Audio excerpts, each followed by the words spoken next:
大家好。开始今天的分享之前，希望你能给人间烟火点个订阅。我将会分享更多优质的内容。结婚前，我和婆家的来往并不多，与小叔子也仅在婚礼上打了个照面。他究竟是个什么样的人，我并无太多了解。想着反正日后也不和他们同住一屋檐下，我也就没多嘴询问。午饭时分，婆婆不停地给小叔子女友布菜，整张脸上洋溢着喜悦。席间，她突然转向小叔子的女友问道：“小玲啊，既然你们都见家长了，你们家对彩礼有什么要求吗？”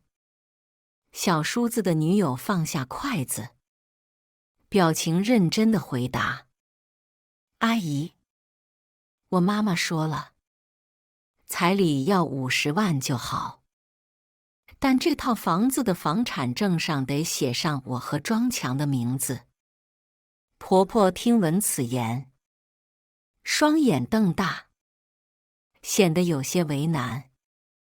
想当初我结婚时，婆家并未出彩礼，我爸妈便要求在房产证上加上我的名字，算作是对我的一种保障。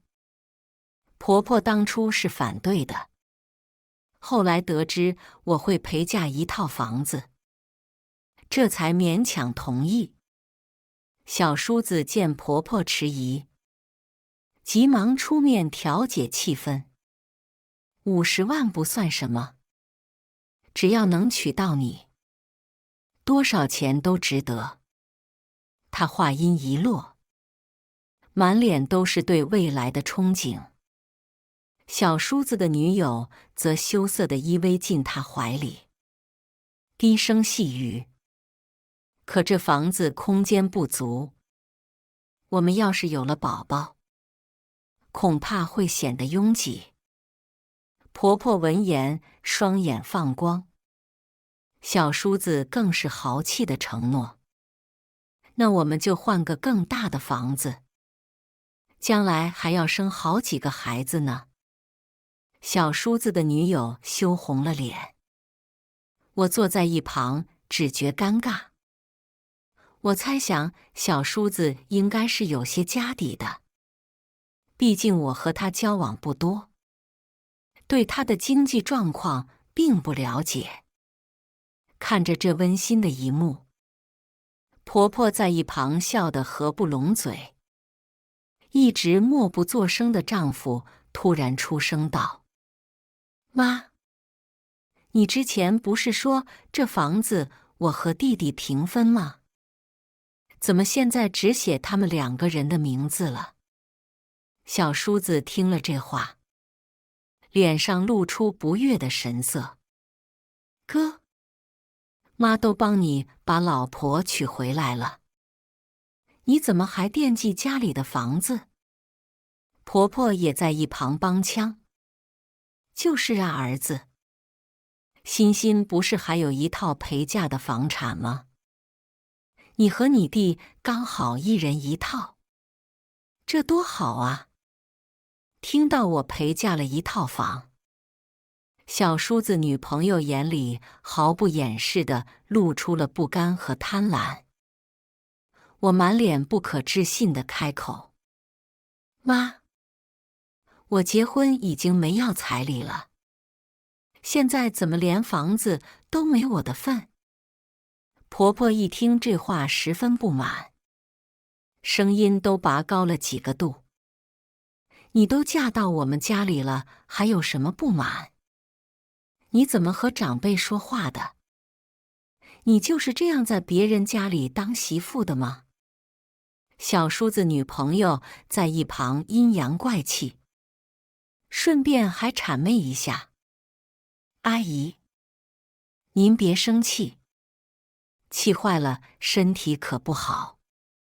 估计嫂子家里有钱，自然是看不起我们这样的家庭。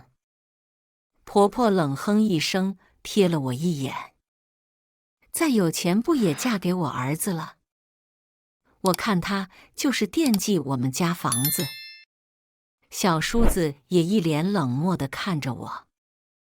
嫂子，这就是你的不对了。房子是我爸妈辛苦买的，再怎么样也轮不到你头上。丈夫在一旁冷眼打断：够了，你们别太过分了。再说了，你还没嫁到我们家，即便是结婚了，她也是你嫂子。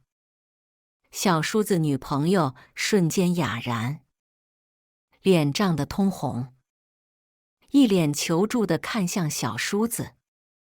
小叔子不乐意了，大声嚷嚷着：哥，你还真是娶了媳妇忘了吗？才结婚多久就胳膊肘往外拐了？琪琪是我女朋友，还轮不到你来教训。婆婆也一脸冷漠地看着我们。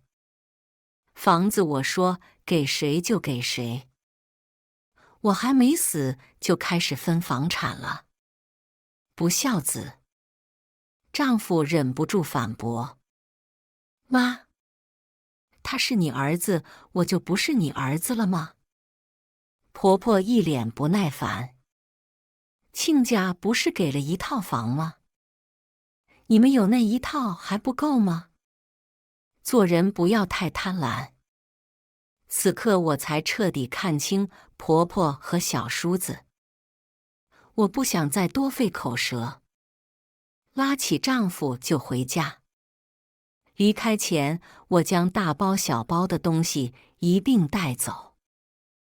我到的时候，桌上只放着一个果篮，还是超市门口降价甩卖的那种。烂果子就占了一半，废渣驱东，而我是大包小包拿了一堆。想来人家见家长都这样的态度，我又凭什么那么隆重？既然婆婆这么不领情，那我也没必要留给她。看见我们把原本带来的东西也拿走了，婆婆的脸都气歪了。小叔子女朋友更是差点跳起来。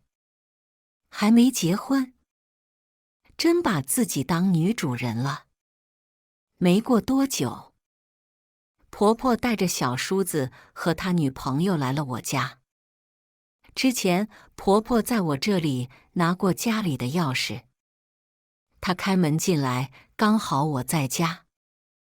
进门，小叔子和他女朋友就忍不住打量起屋内。这套房比婆婆家的大多了，装修的也很好。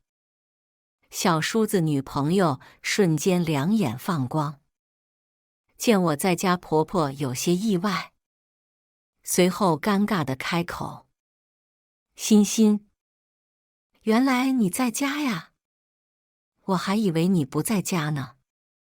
我打量着三人，淡淡开口：我今天调休，刚好在家。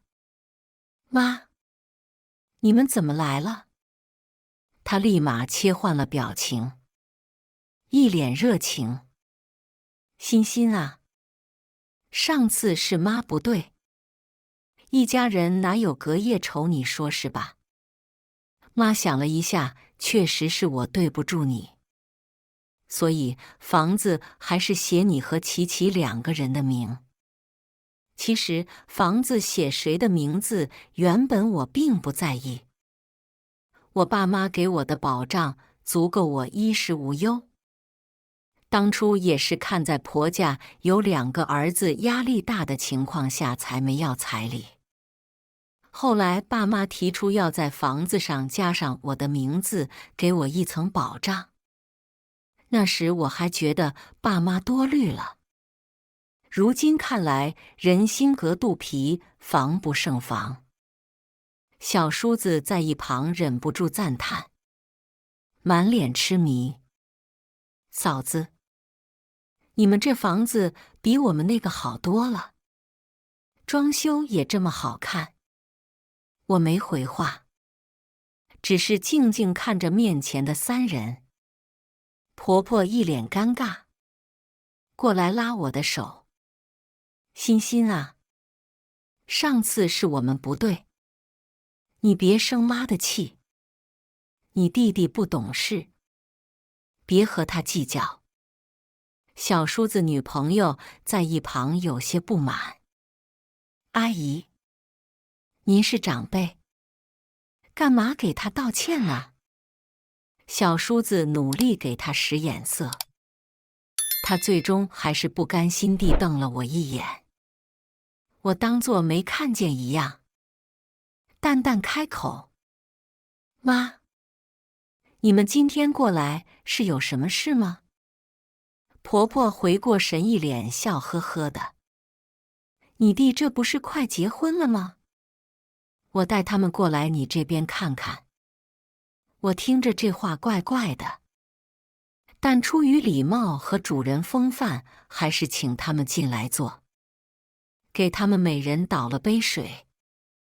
婆婆手捧着水杯开口：“欣欣，我打算让你弟他们过来住2天，熟悉一下。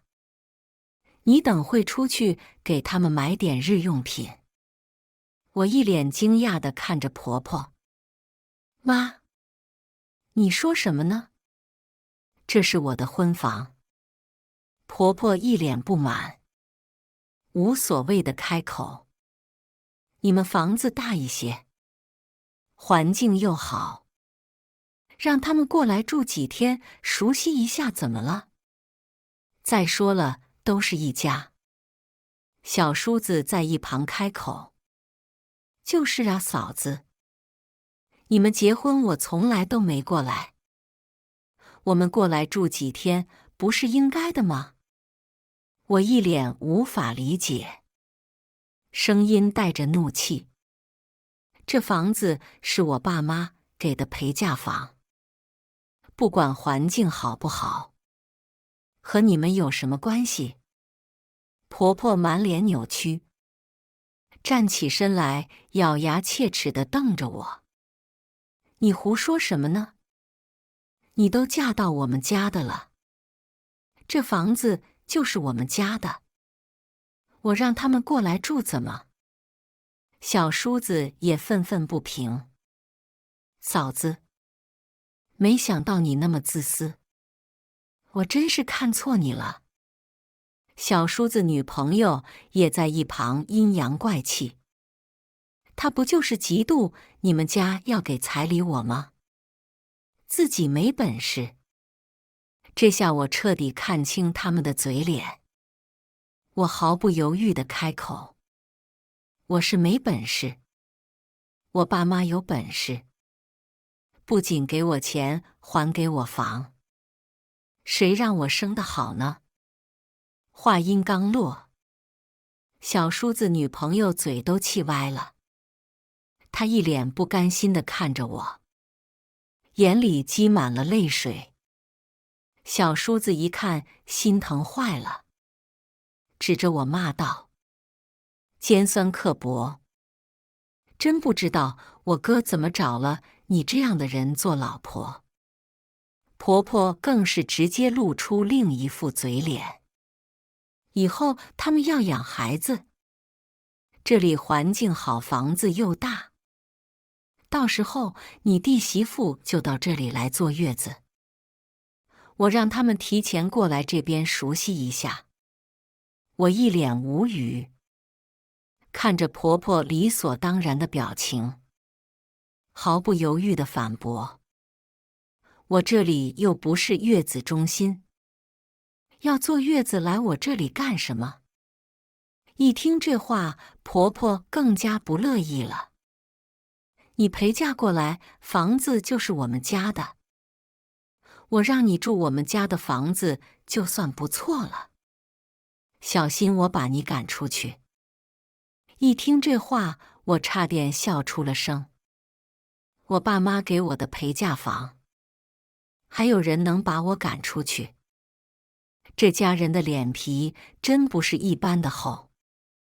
小叔子还在一旁阴阳怪气：“就是，我们都没叫你把房子过户给我，就算不错了。”小叔子女朋友还在一边茶言茶语：“估计嫂子是不喜欢我。阿姨，您别和嫂子生气了，免得气坏了身体。”婆婆在一旁唾沫横飞，我看她敢不敢。不同意，今天就把他赶出去。小叔子和他女朋友在一楼笑得幸灾乐祸，我懒得再听他们多说什么，直接打电话喊物业上楼送客。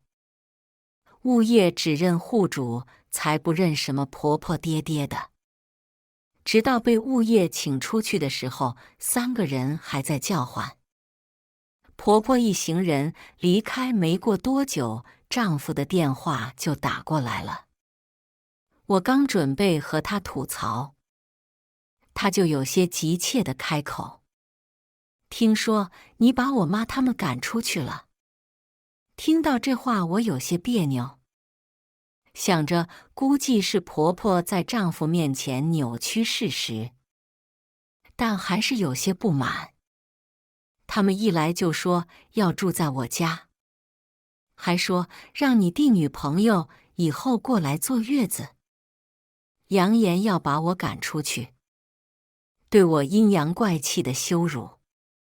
本想着丈夫能替我打抱不平，毕竟以后我是和他过日子，而不是他的家人。我最终在意的还是他这个人。没想到还没等我说完，丈夫的语气就有些不满：“那你也是不能把他们赶出去啊！不管怎么说，那是我妈还有我弟。”我心里一沉，对丈夫一阵失望。所以我就活该被羞辱是吗？丈夫一阵语塞，支支吾吾了半天，随后小声开口：“妈，他是不对，但不管怎么说，他是你的长辈，而且他年纪也大了，你让着点他。”后面的话我已经没听了，只觉得心底一阵冰凉。我和丈夫恋爱5年，今年才步入婚姻的殿堂。结婚的时候，我心疼他没要彩礼，我爸妈怕我受委屈，给我陪嫁了1套房，还给了20万嫁妆。本以为他能好好对我，没想到最后他的心里还是只有他的家人。不知不觉，眼泪安安静静地流了满脸。我刚准备挂电话，丈夫的声音又从那边传来：“等会我们回家，你去给妈道个歉，妈通情达理，会原谅你的。”他妈通情达理，我就是恶人。我擦了一把脸上的泪水，淡淡开口：“不用了，要去你自己去。”丈夫还在电话那边喋喋不休：“我们已经结婚了，你也不是小孩子了，不要总是因为一些小事闹脾气。妈都是为了我们好，你应该多听妈的。”还没等他说完，我就直接挂断了电话。晚上，丈夫带着婆婆过来了，婆婆一脸不满地看着我，丈夫在一旁陪着不是。看见我时，露出一脸的失望：“还不快过来给妈道歉！”我差点笑出了声。他不会以为他是皇帝吧？这是我家，我凭什么道歉？婆婆适时装柔弱：“一脸委屈地看着丈夫。你找的老婆好厉害，她在这个家以后都容不下我了。丈夫满脸愧疚，转而一脸愤怒地瞪着我。你怎么和我妈说话的？真是没大没小。果然有些人只会让你越来越失望。我强压下心里的难受，淡淡开口：对，她是你妈，我是别人的老婆。话音刚落，丈夫愣了一下，脸上红一块青一块的，随后又一脸理所当然地开口：妈是长辈，她说什么你就得听。你什么时候想好了回去给妈道歉？这段时间我就不回来了。说完就带着婆婆离开了。离开时，婆婆还一脸挑衅地看着我。丈夫离开了几天，刚开始一条信息都没有，似乎想要我主动向他们低头。3天后，他按捺不住，给我发信息让我道歉，还威胁我不道歉他就不回家了。我直接没理他。每天上班逛街，时间排得满满的。这天刚下班，进门时婆婆在沙发上坐着，看到我之后一脸不满：我儿子不在你就敢乱花钱？我看向桌子上被她翻出来的大牌化妆品和衣服，我一脸笑意盈盈地看着她：我花我自己的钱有什么问题吗？你儿子连彩礼都给不起，你不会以为这是他的钱零吧？话音刚落，婆婆脸色涨得通红，她恶狠狠地瞪着我，唾沫星子横飞。你嫁到我们家，你的钱都是我们家的，你花我们家的钱，我还不能管吗？如果我没记错，我是嫁过来的，不是卖过来的。婆婆气得脸色铁青，我只在一旁淡淡看着她。她目光一转，语气缓和了一点：要我儿子原谅你也可以，你弟他结婚没钱了，你把嫁妆拿出来。我儿子说你妈给你20万嫁妆，你给你弟当彩礼。我一脸震惊，天下真有这样不要脸的家庭。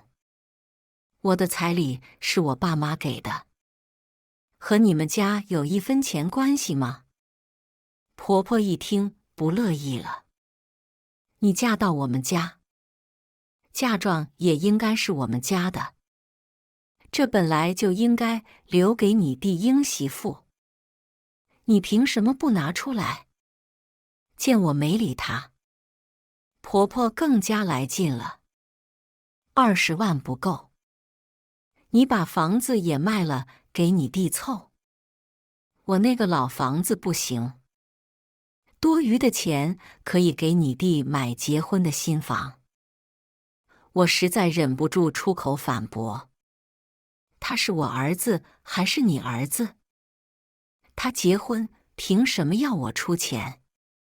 婆婆的脸气得铁青，咬牙切齿：他是你弟，你作为嫂子给他出彩礼钱，天经地义。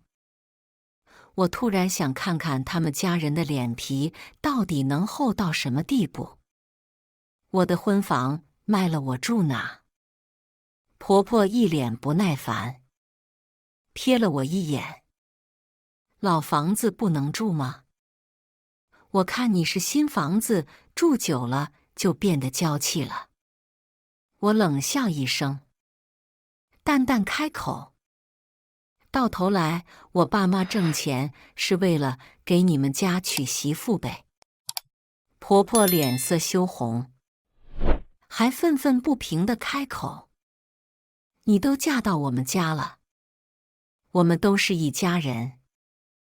你弟弟结婚，你怎么好意思不出钱？见我不为所动，婆婆急了，她站起身来威胁：你要是不卖房子，我就让我儿子和你离婚。听这话，我立马点点头。好啊。婆婆愣住了，嘴唇哆嗦着，刚想骂我，我适时开口：妈，当然得卖呀！弟弟结婚，我当然得支持。我明天就去卖。婆婆这才反应过来，脸上立马转换成高傲的神情，一副我果然离不开他儿子的表情。这还差不多。记住了，你明天要是不卖，我就让我儿子和你离婚。临走前还不忘威胁我一顿。说完，婆婆一脸满足地离开了。晚上，我给丈夫打了电话，刚接通那头就传来丈夫冷漠的声音：知道错了就去给我妈道个歉，不然我是不会回家的。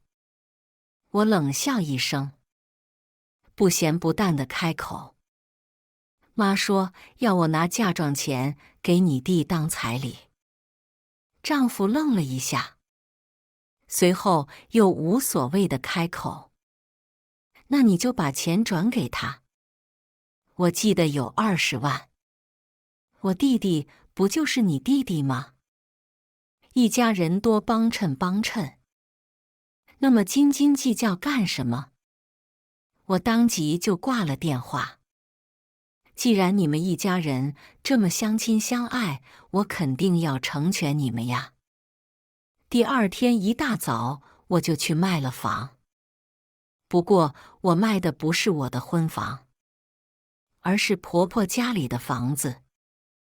当初婆婆打算在房子上写我和小叔子老婆2个人的名字，后来由于小叔子没结婚，所以只写了我一个人。现在倒是方便了我卖房。既然婆婆这么催促着我卖房，那我肯定要成全她。刚签完合同，我还发了一份给婆婆，以至于她太兴奋了，连合同都没看，连忙通知了丈夫。没过10分钟，我就接到了丈夫的电话。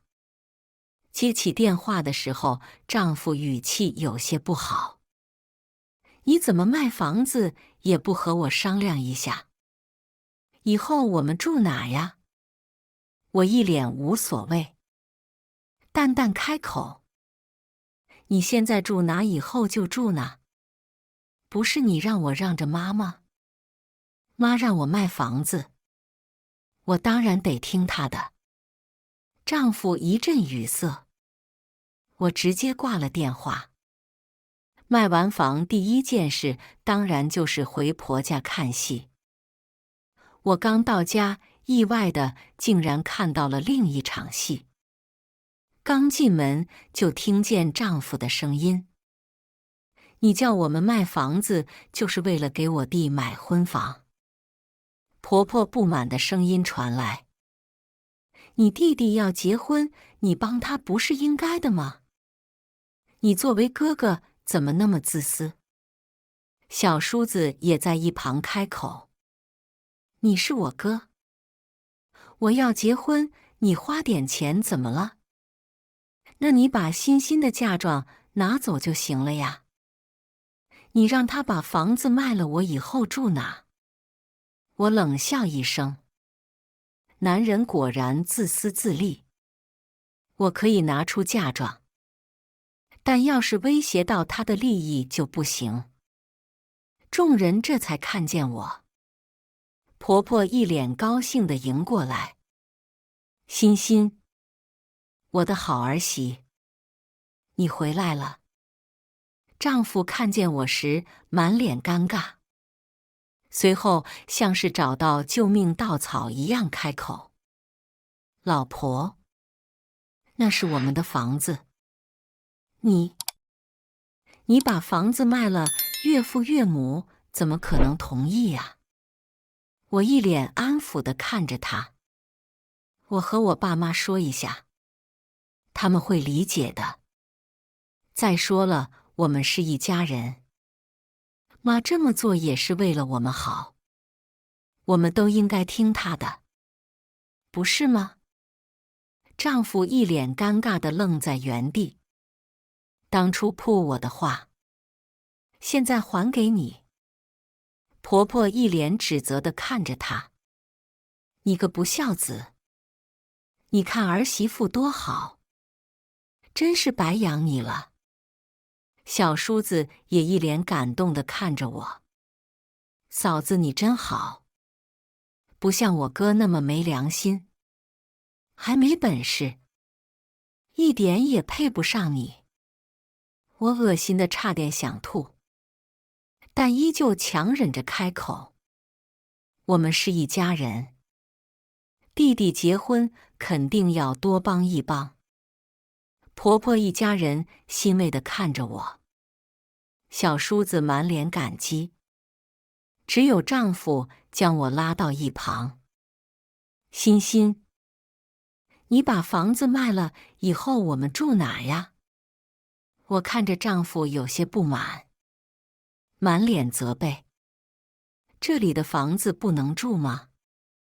再说了，妈年纪大了，我们让着她点都听她的，怎么了？住在起还方便照顾她。丈夫本来就要面子，要是传出去结婚了没房子，还和自己的妈住一起，那得多丢脸。”果然一听这话，丈夫大惊，不满地开口：“那怎么能行？也不能什么都听妈的呀。怎么不行了？你能住我的房子，就不能住妈的房子了吗？妈是长辈，你应该多听她，这就是你不对了，还不快去给她道歉？”丈夫满脸惊讶，难以置信地看着我：“那你就允许他们随便羞辱我？”我还没开口，婆婆的唾沫星子已经横飞。原来是你在儿媳妇面前乱嚼舌根，你个不孝子，自己没本事还要住老婆的房子，又不是你的房子，你凭什么不让卖？我也一脸冷漠地看着丈夫，小叔子还在一旁骂他。丈夫瞬间脸色惨白，小叔子女朋友上前挽着我的胳膊：“嫂子真好，这样我结婚的彩礼钱就有了。”话音刚落，婆婆一脸兴奋地看着我：“欣欣，卖房子的钱到了吗？快拿出来看看。”我立马把入账信息给他们看。怎么才50万？你那个房子怎么才卖这么少一点？我的婚房带装修起码有100多万。看见只有50万，他们一脸怀疑地看着我。弟弟结婚急用钱，我就叫房地产那边加急了。他们那边还要收中介费和手续费，加上急用钱，买家那边压价就少了很多。听我这样说，他们才将信将疑地点点头。看着钱少了一大半，小叔子不乐意了。彩礼钱是有了，买房的钱怎么办？小叔子女朋友也在一旁不满地开口：“要是没房子，我爸妈不可能同意我嫁过来。”婆婆一脸焦急，连忙安慰：“让你嫂子把嫁妆拿出来。”我这还有一点钱去给你们买房交首付，贷款让你哥和你嫂子帮你们还。”听这话，小叔子和他女朋友这才心满意足。丈夫在一旁差点吐血。我们都没地方住了，还要给他们买房还贷款。婆婆瞪了她一眼，丈夫再也忍不了，移开视线，转而恶狠狠瞪着我：“你要是听他们的，那我们就离婚。他们这一大家子还真都把自己当个宝。”婆婆置若罔闻，拉着小叔子女朋友就要把婚期定下来。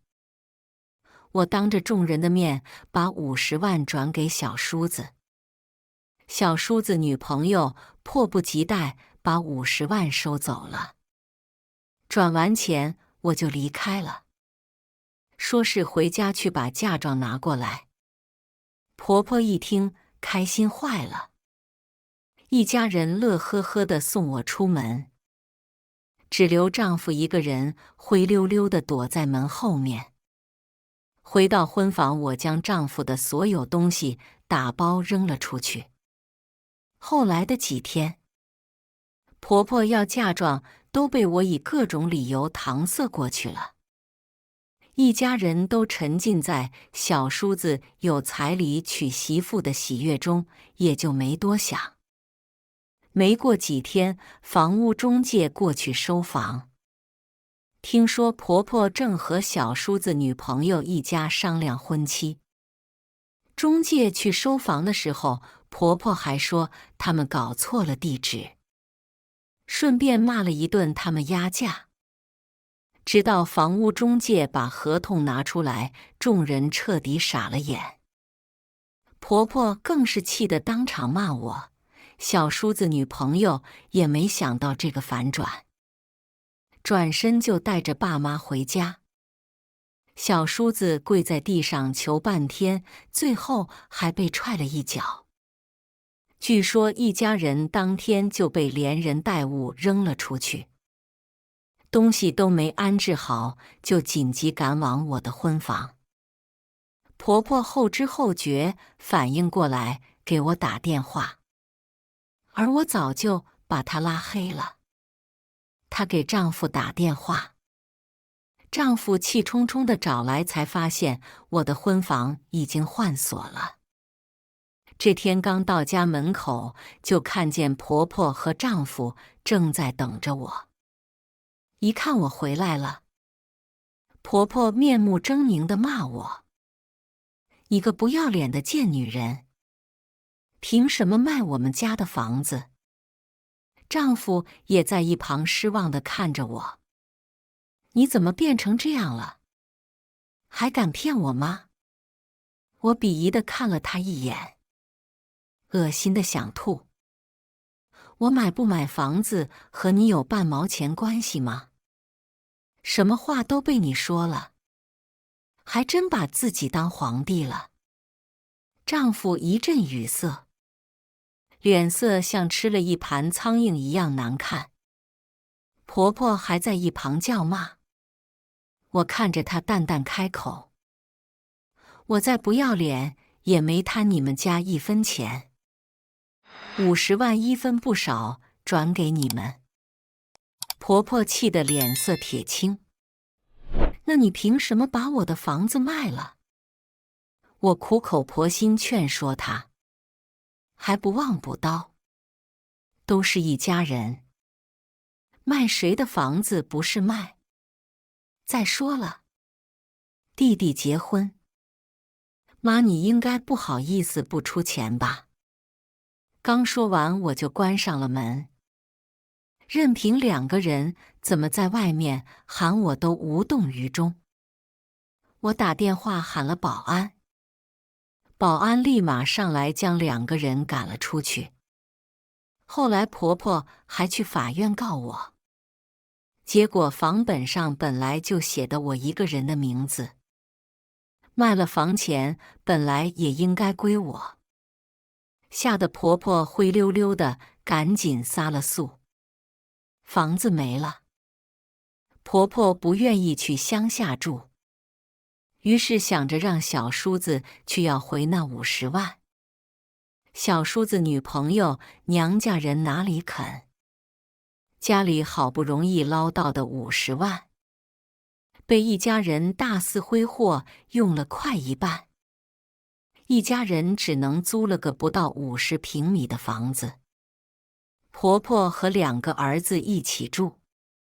小叔子女朋友当即就要分手，婆婆闹着就要去法院告她要回彩礼钱。无奈之下，小叔子女朋友和一家人硬是捆绑在了一起。周后，我向法院递交了离婚申请书，丈夫死活不同意。没多久，婆婆就发来了辱骂信息：“你还敢离婚？你都被我儿子免费用了5年了，谁还敢要你？赶紧撤诉，把你房子卖了给你弟要媳妇，我们家就原谅你。”我将婆婆的信息上传给法院，还动用了家里的人脉。最终法院强制执行了离婚。由于婆婆的威胁短信，年近60的她喜提银手镯14天。据说被带走时，她又哭又喊的，还想把警察也污蔑一遍。结果被告知当众诽谤警务人员，可能判得更重，当即安静如鸡。婆婆偷鸡不成蚀把米，出去后还想要分房子，到法院那边要求将我陪嫁的婚房分一半给他们。结果法院那边得知他们没出过1分彩礼，如今还想分走我的陪嫁房以及嫁妆。警察的表情别提多精彩了。前夫死要面子，忍受不了别人打探的目光，直接带着婆婆灰溜溜地跑回家了。没过多久，小叔子女朋友就怀孕了。小叔子女朋友娘家人要1套房子作为嫁妆，前夫在家更是成了免费劳动力，不仅要支撑一家人的开销，每个月的工资上缴，回家还要遭受一家人的抱怨。曾经我心疼他工作累，经常偷偷让他请假休息，工资也是偷偷替他攒着，没有房贷压力，我们2个人过自己的小日子。如今小叔子在家好吃懒做，还责怪前夫没有帮衬他，2人吵红了眼，大打出手。小叔子拿不出钱，他女朋友天天骂他窝囊，前婆婆舍不得儿子被辱骂。2人原本演的一出婆媳情深的戏码也演不下去了，2人天天在家对骂。最终小叔子女朋友肚子里的孩子还是没保住，据说后来她娘家人要赔偿，婆婆要起诉拿回50万，双方互相赔了一笔，最终谁也没捞到谁的。小叔子女朋友还被气得大病了一场，据说以后再难生育。好的，以下是根据您的要求续写的内容。我在城市的另一边，过着自己的生活，偶尔从朋友那里听到前夫一家人的消息，他们的生活仿佛成了一场闹剧，每个人都在为自己的利益争吵，再也没有曾经的和谐。我有时会想起那段过去的婚姻生活，那时的我们简单而幸福。但我也知道，那一切都已经回不去了。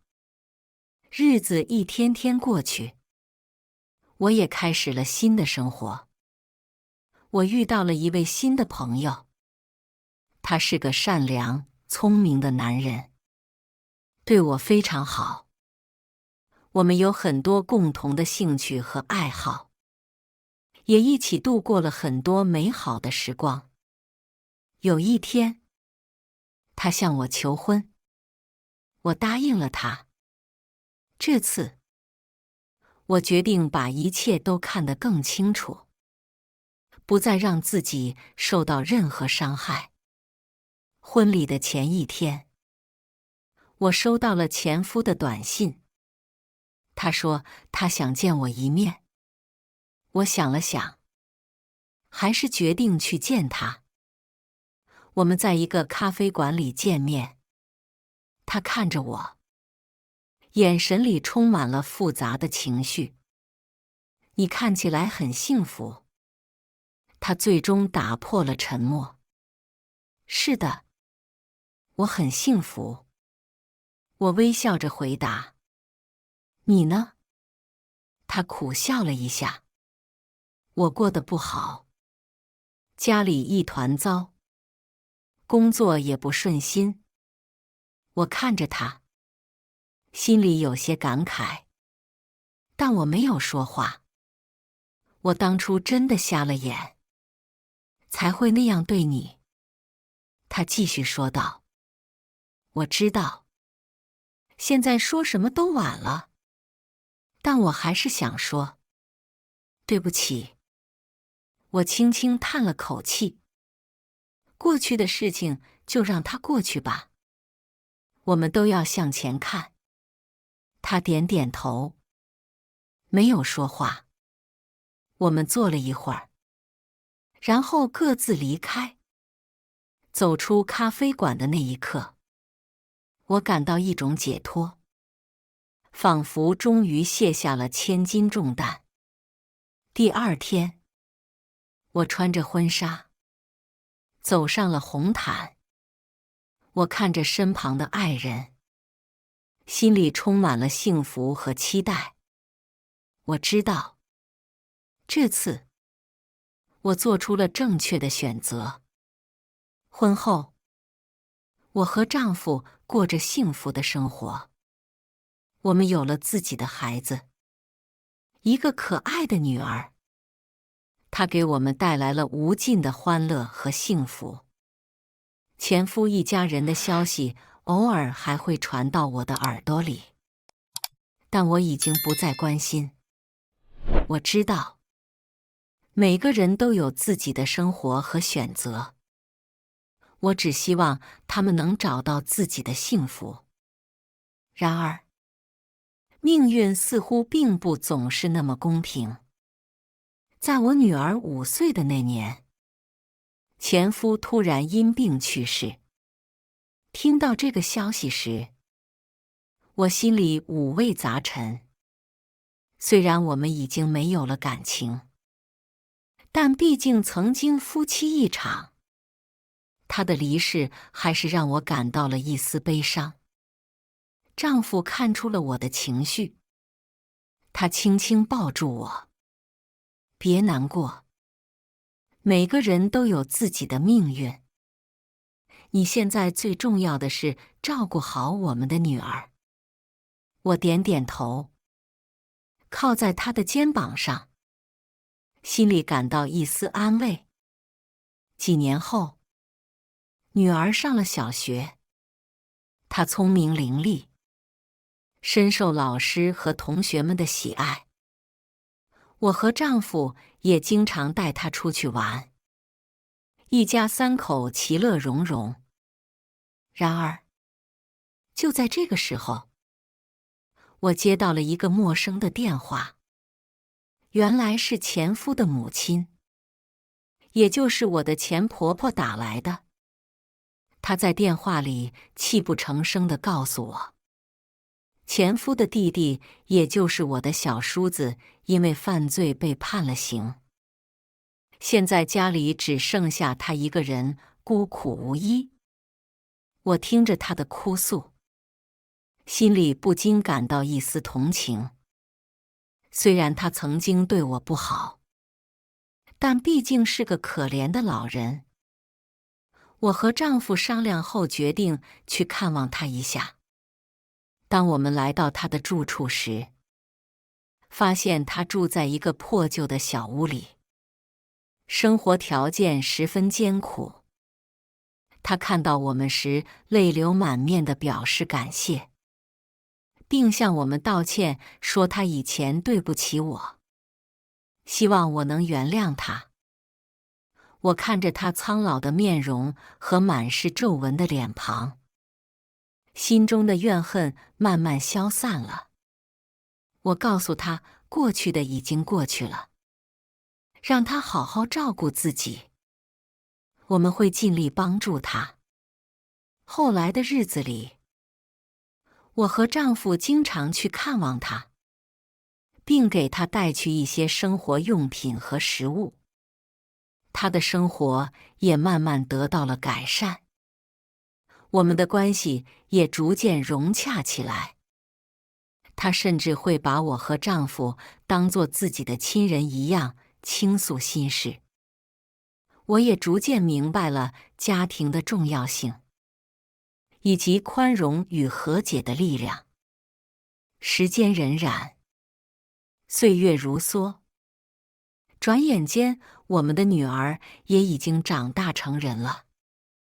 她成为了一个优秀的大学生，并找到了自己的真爱。我们也为她感到无比的骄傲和幸福。而前夫的母亲也在我们的关爱和照顾下安度了晚年，最终平静地离开了这个世界。在他离世后的一天晚上，我独自坐在窗前，回忆起这些年的点点滴滴，心中感慨万千。或许这就是命运的安排吧，让我们在经历了种种磨难之后，更加珍惜彼此和身边的亲人朋友，也让我明白了生命的真谛，珍惜当下，宽容待人，感恩生活。我看着窗外的星空，心中充满了感激和宁静。这一刻，我知道自己已经拥有了想要的一切，也学会了放下过去的执念和怨恨，勇敢地面对未来的挑战和机遇。而这一切都要感谢那些曾经陪伴我走过风雨的人们，是他们让我变得更加坚强和成熟。以上就是今天分享的故事。大家有什么想说的、想吐槽的，欢迎在下方评论交流。也更希望能给人间烟火点个订阅，我将会分享更多优质的故事内容。